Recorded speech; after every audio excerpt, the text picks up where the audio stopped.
And so how does Texas decide how much money to provide each school district? Well, each school district receives a basic amount of money known as the basic allotment for every student that attends their schools.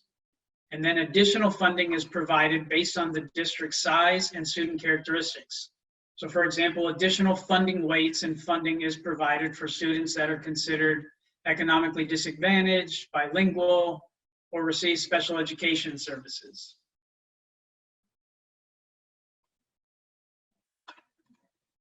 So as just noted, student characteristics are the main driver behind determining the amount of funding for a school. This slide starts on the left with the basic allotment, which is the basic amount of money each district is entitled to for students in attendance. The basic allotment is then multiplied by additional funding weights for different student characteristics to ensure that additional funds are given for students that are dyslexic, receiving special education services, economically disadvantaged, are taking career and technology classes. And then on the right, additional funds and allotments for transportation, college and career military readiness students, teacher incentives are also provided to the districts based on their specific characteristics in these areas. So once all of these allotments and amounts are summed up and determined, the excess local revenue collected through local property taxes is then sent back to the state through the state's recapture system. And so then what is recapture? Well, recapture is the process through which districts send some of their local property tax revenue to the state if they have a higher level of property wealth per student. The intent of recapture is to assist all school districts in having similar amounts of money to spend per student. And at the statewide level, over the years, the recapture payments have continued to increase and allow the state to use this funding to support a larger portion of their responsibility for education.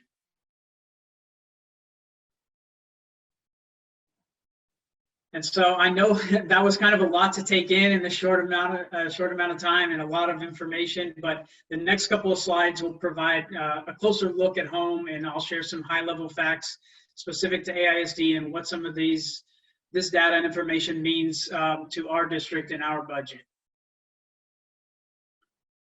So this slide is a high-level overview of our 3 governmental funds that the Board of Trustees adopts. The general fund pays for the district's operating budget. The food service fund does just that and pays for our child nutrition program. And the debt service fund pays for the principal and interest on our bonds and debt.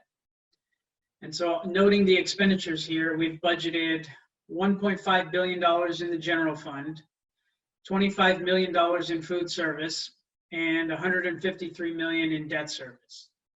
And as you can see on the bottom row, we've adopted a fiscal year 2021, our current fiscal year. We've adopted a deficit budget in both the general fund and the food service fund.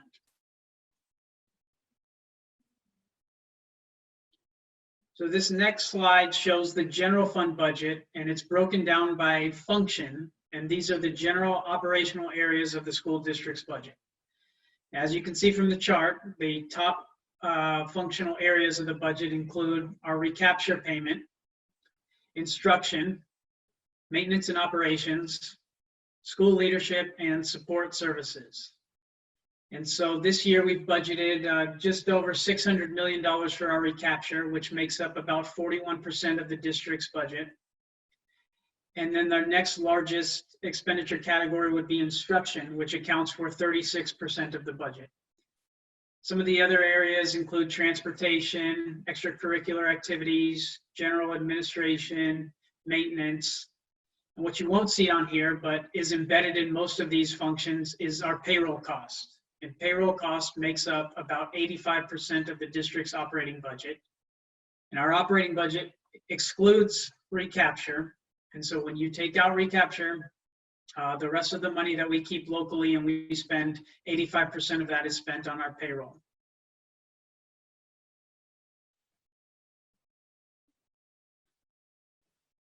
So with the passing of House Bill 3 in the previous 86th legislative session, it requires some tax compression in relation to property growth. So because our property continues to grow and continues to grow faster than the statewide average, we will likely continue to see our tax rates compressed and decreased year over year. Now, this current fiscal year, the district adopted a total tax rate of 1.1027, which is essentially $1.10, and this is the lowest tax rate that the district has adopted in the last 20 years.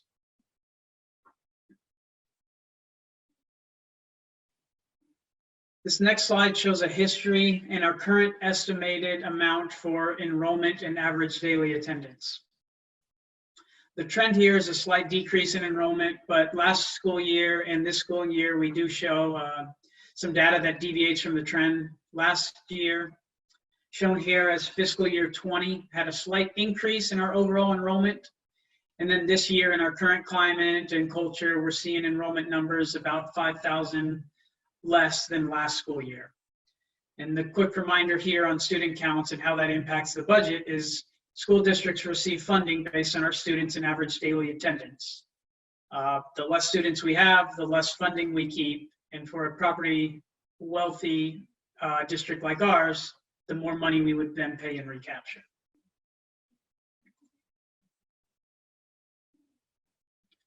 So moving to the next slide is a quick history of the district's recapture payment.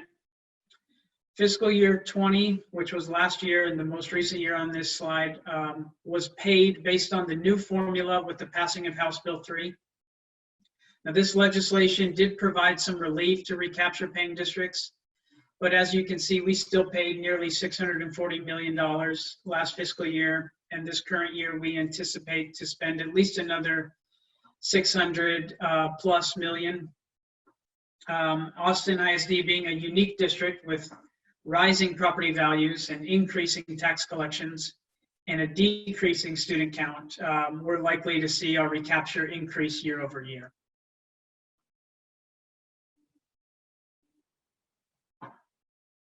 So this next slide represents the district's unassigned fund balance. So as we currently wrap up our annual financial report, we are presenting a fiscal year 2020 year-end amount of $233 million. And so this is basically our reserve account. The Board of Trustees has a policy that the district must maintain a fund balance of 20% of operating expenses. And a healthy fund balance or sufficient reserves is important for a few reasons. Most importantly, financial stability. This is used to protect programs that are needed at times when revenue may be uncertain, maintain educational programs during economic downturns, offer stability for unanticipated expenditures, and cover cash flow for low points throughout the year. A fund balance is regarded by stakeholders as a measure of how their school district is financially managed. And as you can see here, we've been able to maintain a healthy fund balance and one that exceeds the board policy.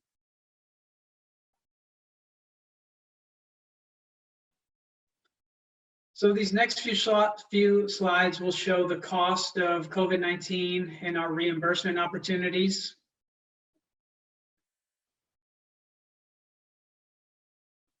This slide presents the different expenditure categories related to the coronavirus. Through the use of our fund balance, conservative budgeting, and some fast actions to preserve money for unexpected costs, we've been able to purchase and fund any necessities for safety and learning. The major expenditure categories include distance learning, which is software, hardware, our Chromebooks, iPads, and hotspots, deep cleaning and cleaning, PPE, the delivery of meals and technology, and then salary-related wages. And these include overtime and repurposed salaries. So the total cost to date is around $51 million. Now, some of these costs were repurposed allocations that were already included in the district's budget, but some of these did require the district to use its reserves and fund balance.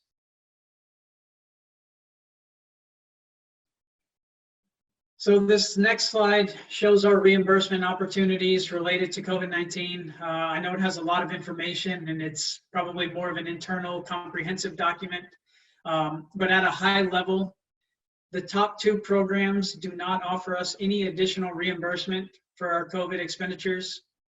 And then the bottom three offer us 75% of eligible expenditures, and only those expenditures for a specific period of time. So the takeaway here, and to summarize, the previous slide indicated we have used or repurposed around $51 million for coronavirus expenditures. And at this time, shown here on the bottom, we only anticipate to be reimbursed around $13.4 million.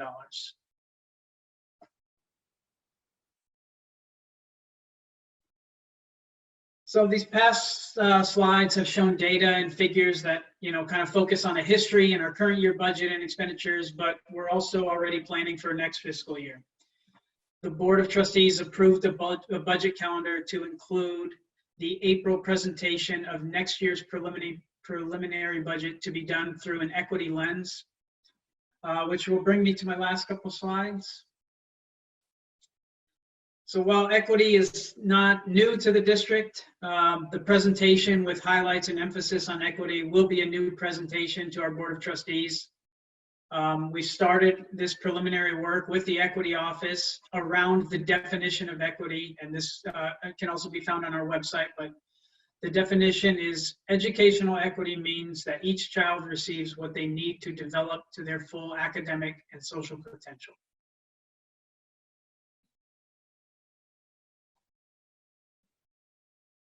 And so as this preliminary work has begun this preliminary work has also begun through an equity and budget pilot program. An equity-focused planning, evaluation, and budgeting toolkit is currently in the process for some of our specific departments, and this is a pilot program that we're started for our next fiscal year. It's intended to use and assess the needs with the focus on our students, our families, and the communities that are served with our budgets. This toolkit focuses on engagement, departmental history, and budget analysis as we prepare for our next school year. And so the Budget Office is excited to be partnering with the Equity Office and others, and excited to be highlighting our work and sharing it with both the Board of Trustees, our community, and all of our stakeholders. So I know that was kind of a lot of information in a shorter period of time, but this concludes my presentation. I'm happy to go back through any slides that we need as we transition to our Q&A, but I'll turn it back over to our hostess, but I'm happy to answer any questions they may have. And thank you for your time and participation. Thank you, George. We do have some questions that have come in through the chat and through a couple of other channels. And Gabriella will be adding those to a slide so that we can follow along. But one of the first questions we got, or we might be able to see them now. Okay, great. Thank you so much, Gabriella, for the swift work. We've got from Hannah G. Thank you for your first question. Do we know the types of students, the demographics of students who are not returning? And Hannah, type in the chat if we missed the context of that, but we are guessing that that's based on current enrollment here at the district, students who may not have returned to either remote or on-campus learning.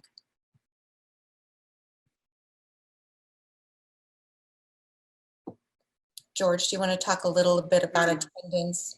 Well, I'm certainly not maybe the best to answer our student demographics, but I think I can share a little bit. We can certainly track the students that are attending, and we have reports that are produced by our accountability office that show the demographics for those returning.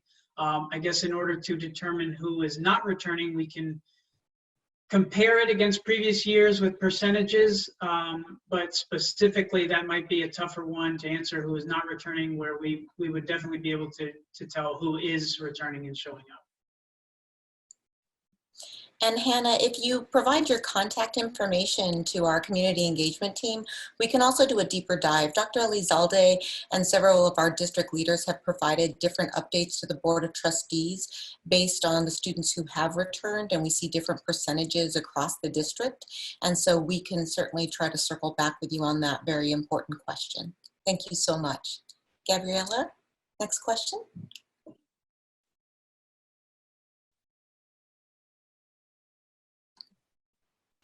George, could you discuss special education funding a little bit more? Specifically, how much does the district invest in special education, and how does it compare to other Texas school districts? I don't know that we've compared against other districts recently. Typically, we spend equally as much or probably a little bit more in compared to some of our urban peers. The amount of money that we receive for special education in our allotment does not really come close to the amount of money that we spend. We typically spend about double what we get in our allotment. These students are typically a little bit more expensive, you know, as they are special education, receive those services, but there are a variety of weights depending on the types of services that the students are receiving. And then it goes into the contact hours, and there's a whole formula there. But I believe we typically receive in our allotment around $60 to $65 million, and our special education spend is roughly over $100 million a year. Thank you, George. Next question. A good clarifying question. Thank you so much, Kim B. George, what are repurposed salaries? So in March, and when our schools did close, we had to repurpose some of our staff, and we still currently are. A lot of our IT staff or others were maybe not doing what their job was typically intended to in a normal year and climate. So some of our IT folks were then repurposed to help deliver some of our hotspots, or repurposed to shift to our current climate. We had some of our transportation that weren't doing transportation in the sense of busing students, but they were providing hotspot services.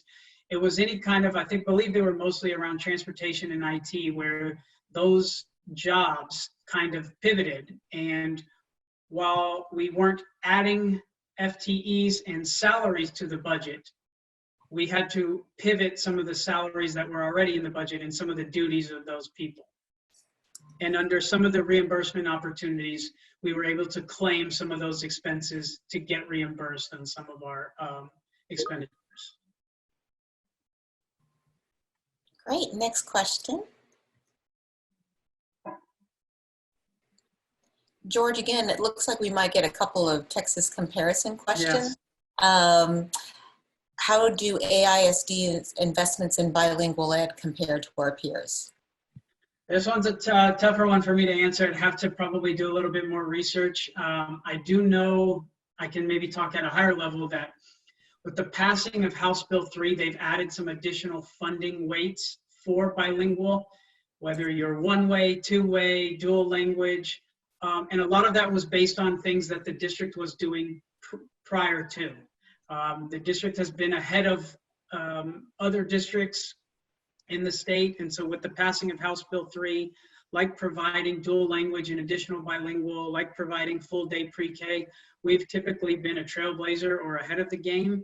But as far as comparing to other districts, I don't have that information for the per student spend. Great. And for that one, if there are additional questions, we can certainly email anyone with additional information. And in addition to the district investments through our regular budgeting process, I think you know we also have a lot of partners who are very interested in supporting our bilingual and our dual language programs across the district.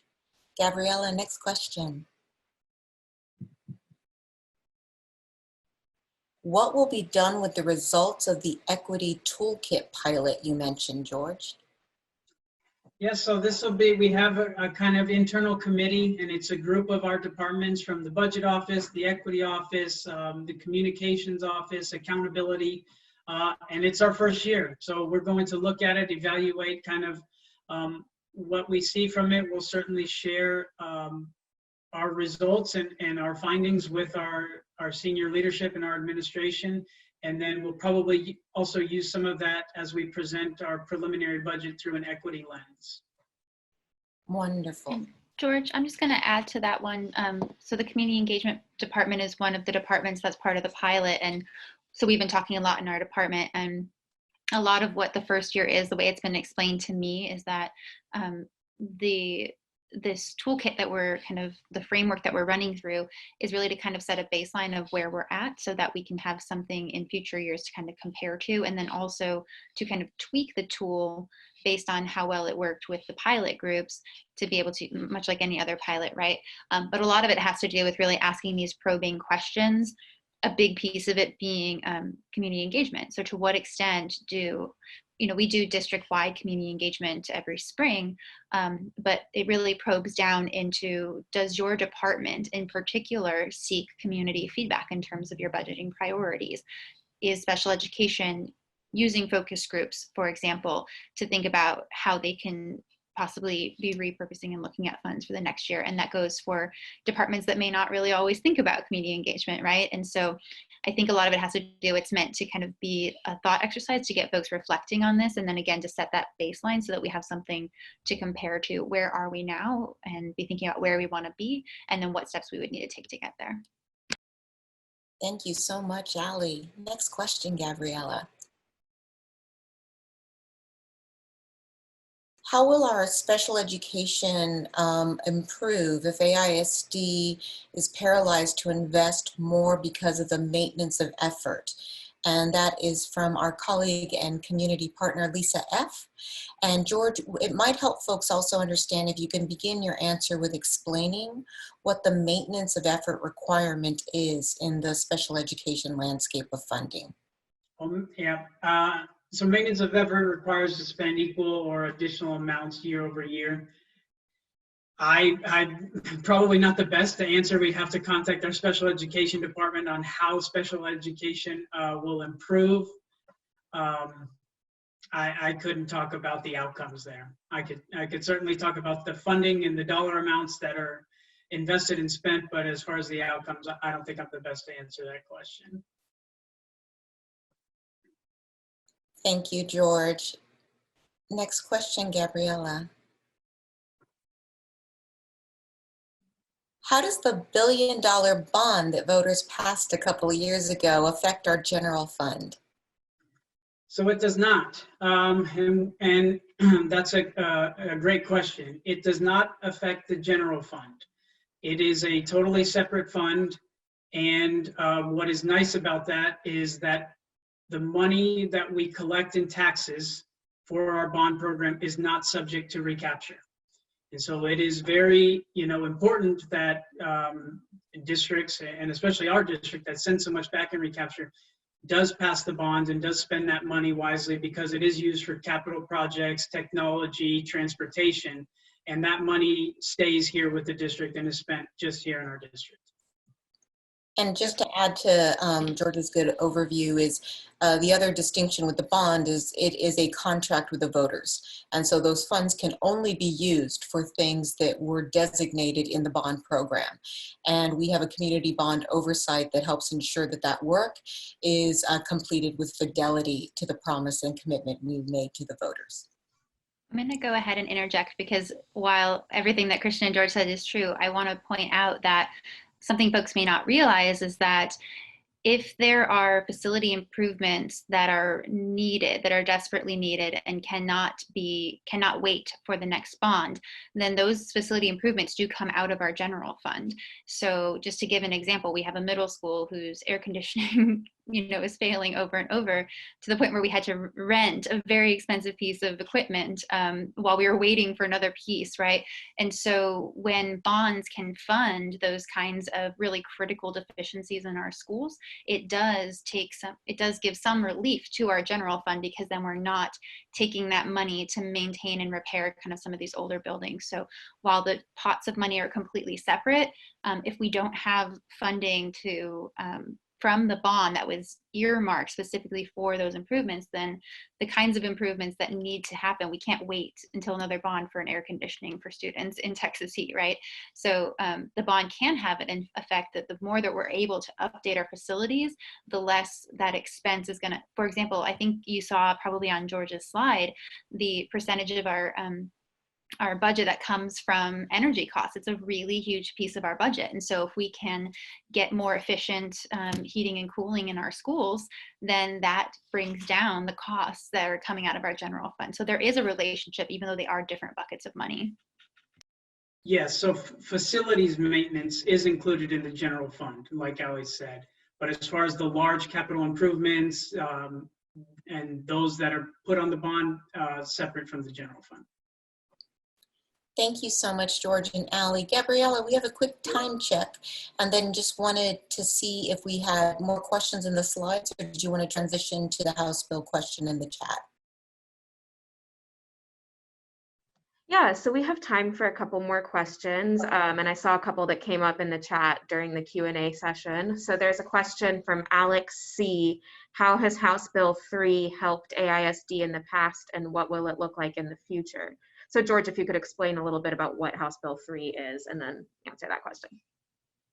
Yeah, so House Bill 3 was a huge education bill that passed last legislative session.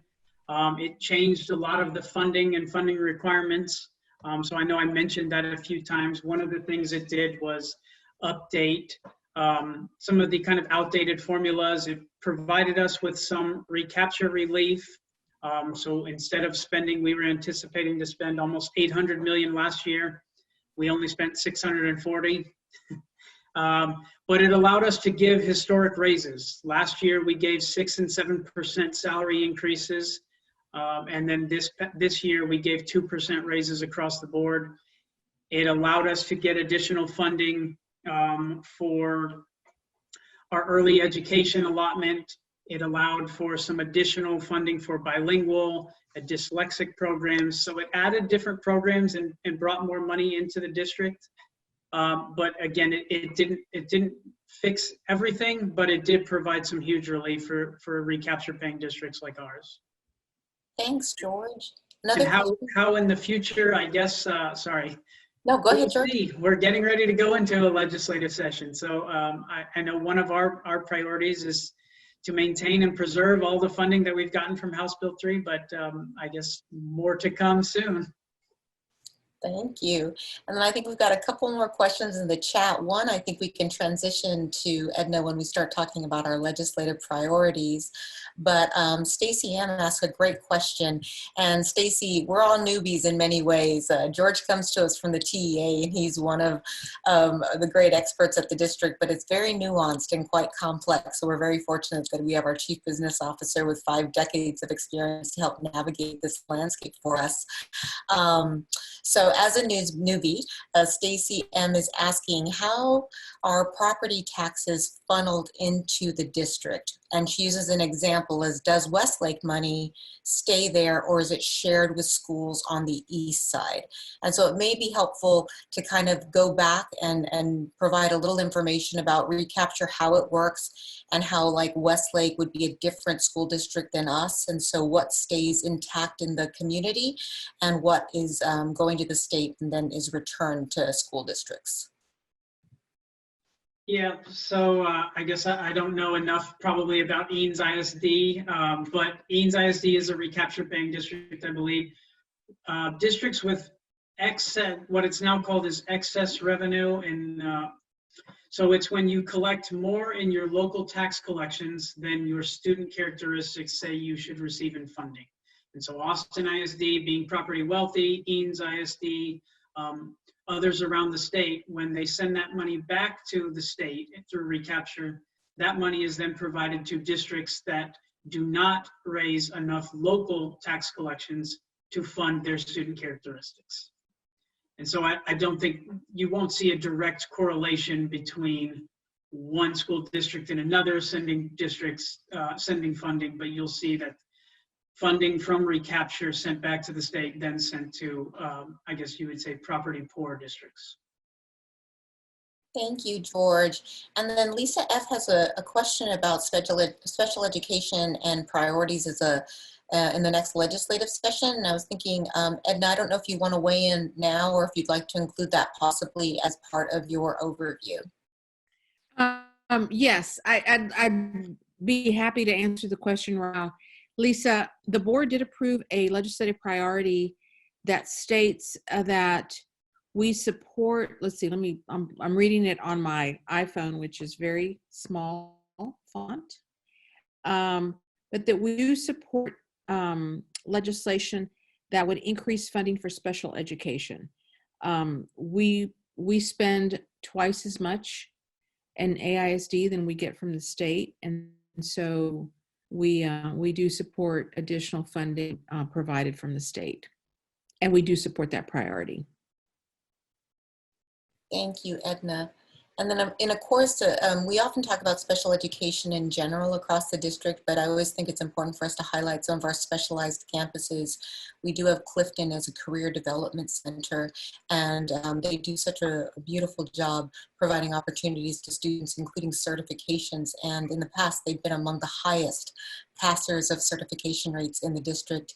And then of course we have the Rosedale School, which serves some of our most medically fragile children. So special ed runs a variety of different programs, campuses, and spaces across the district. So thank you, Lisa, for always being a champion in surfacing these questions. Gabriella, do we have any more questions, or are we ready to transition to the rest of the program?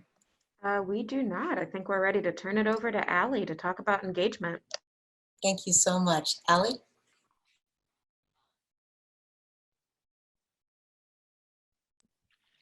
All right, folks, so thank you for making it with us this far. I hope that a lot of your questions were answered. I hope that also maybe it sparked some new questions. I did drop Gabriella's email in the chat.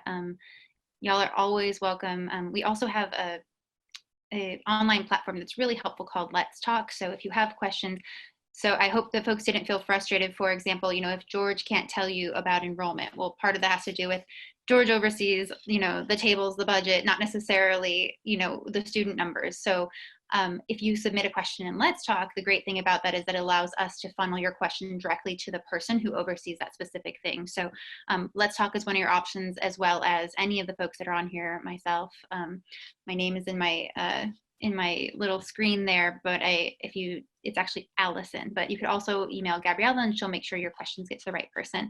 So I'm going to share with y'all a little bit about some of the opportunities to get involved, whether that be at the district level or at your campus. So first and foremost, we really would love, if you are interested in this and interested in better understanding how your campus, what kind of money they have, how they're spending it, highly encourage you to join your campus, what's called the Campus Advisory Council.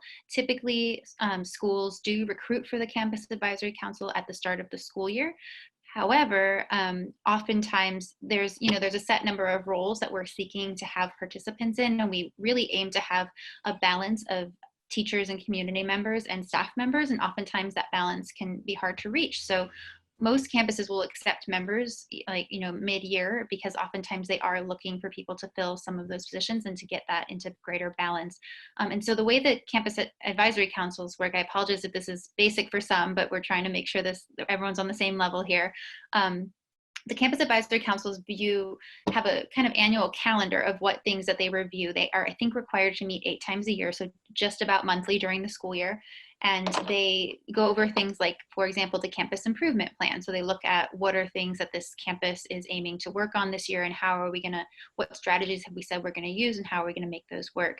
They also often will review, for example, the campus climate survey, the student climate survey, the family survey, to look at the data of how are families and students and saying they feel about this school, and using that data to kind of inform that campus improvement plan. If they say, we have a lot of students who say maybe they don't have a trusted adult at this school, what are we going to do to address that? So there's a lot of ways that you can get involved in the CAC and have some input on a lot of those efforts to improve the school. But usually in the second semester, the campus principal will share your campus budgets. Earlier, George shared that we get funding from both the state and local, as well as federal. So federal funds you may hear people refer to as Title I funds. And so the principal will actually share with your campus, here's the Title I funds that we get, which is kind of essentially funds that the federal government looks at what your state thinks your school and district needs, and the federal government actually puts some money on top of that to fund schools that they feel, for example, like what George had said earlier, certain student populations, we know it costs more money to educate. If we're providing those dual language programs and things like that, or if we have students that are economically disadvantaged and we're doing more wraparound services. So we do get federal funding for that. And your campus advisory council does have a say in how those funds are distributed. So it is ultimately the decision of the principal to go ahead with where, to decide where that goes. But if you've heard of programs like Communities in Schools, it's not exactly a cheap program. You know, principals in the Campus Advisory Council can decide together, do we want to use some of our Title I funding to support a program like that because we think it'll be the best way to support our kids? Or do we want to use that funding, for example, to maybe hire an extra literacy specialist? So those are the kinds of things that you can weigh in on if you are a part of your Campus Advisory Council. So then if you take that up a level, we also have the District Advisory Council, the DAC, as well as several other district advisory bodies. In particular, every year, the DAC does come up with a list of budget priorities, which they share with the district administration to kind of give their feedback on where they would like to see the district focus, any extra investments or reprioritization or realignment of funding. But I would say that all of our advisory bodies have some influence in kind of shaping some of the priorities of the district. And then, of course, as I mentioned a few times, come the spring, we will in February get what's called our fiscal forecast. And that is basically us learning how much revenue we think we're going to get based on property taxes. So that's not only the property taxes families pay on their homes, but also the property taxes on our commercial properties that are downtown in Austin. And so we figure out what's an estimate of what we think we're going to get. And the state kind of figures out, like George said, what do we think that based on that 6,000 sum per student, and then the special characteristics, we get what it's called a forecast, because it's kind of they use the numbers. They don't necessarily have the exact numbers yet in February, but they use those numbers to anticipate how much money they think we're going to have to use. And then we start really shaping the budget from there. So come the spring, we will come out and roll out that fiscal forecast with the community, and we'll come out with what we call a preliminary budget, which kind of proposes where our funds are going to go. And at that point, we give the community the opportunity to kind of weigh in if there are decisions that we're kind of juggling with. And I can give one example. A few years ago, when we knew healthcare costs were going up, we ended up doing a survey with staff because we knew that we either, because of the increasing cost of healthcare, we were either going to have to place that burden on staff that they were going to have to pay more for their healthcare plans, or we weren't going to be able to give raises. And so we ended up doing a survey, and we said, would you rather your healthcare costs go up and you get a raise, or we keep those healthcare costs down for you, but then maybe the raise won't happen or it'll be smaller? So it's things like that that come spring when we think about what are the decisions that we're kind of weighing. We try to find what are those opportunities we can get community feedback to help us make those decisions. And so the last bullet I have there is to advocate for our ASD legislative priorities. So that's taking it up a level even further. And that's why we've invited Edna with us today to kind of give us a preview, because she's going to talk a little bit about, you know, what George has been talking about is the money that we have. What Edna's going to talk about is the folks that make the rules that determine how much money we get. So thank you, Allie. On Wednesday, the day after the session starts January the 12th, from 5:30 to 6:30, we're going to have our second session here, which is the deep dive into the priorities that the Board of Trustees adopted in November. And the budget is going to be the backdrop for the entire session. It is going to determine what bills get a hearing, what bills pass or do not pass, gets funded or not funded. And typically, and this has been the case in prior sessions, even when we were not in a dire budget session, that bills with fiscal notes, that is bills that will cost the state money, sometimes do not get hearings or do not pass. And that is going to be even more magnified this session. And what gets funded or not funded is not necessarily in a bill, but it's in the appropriations bill. It's in the budget bill, which is the only bill that the legislature must pass. We're going to discuss the key priorities adopted by the board, and you can see those now at our website, which is austinisd.org/legislature. This year, the Board of Trustees prioritized 5 key priorities. And then we have an appendix, which has about 28 additional priorities to that. And just know that they are all priorities for the district. And we are going to have news from the opening day of the session. Right now, there is a lot that is unknown. We're going to have a new speaker. The House will not pass rules until they elect the speaker. So we won't know for a while who's on what committee, who chairs the committees, and that's a very important piece of our advocacy.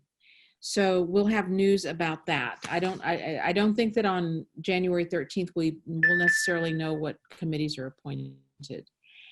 And then on Tuesday, January 26th, we'll have our final session, Texas Legislature 101, which will delve into exactly how the legislative process works, how you can get involved in decisions that affect your students.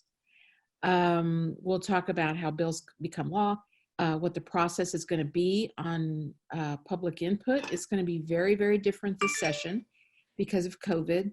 You know, in the past, those of you who have been involved in the legislature, you know, you go to the Capitol, you go to the kiosk, you sign up to testify. If you don't want to testify, you can register whether you support a bill or you oppose a bill.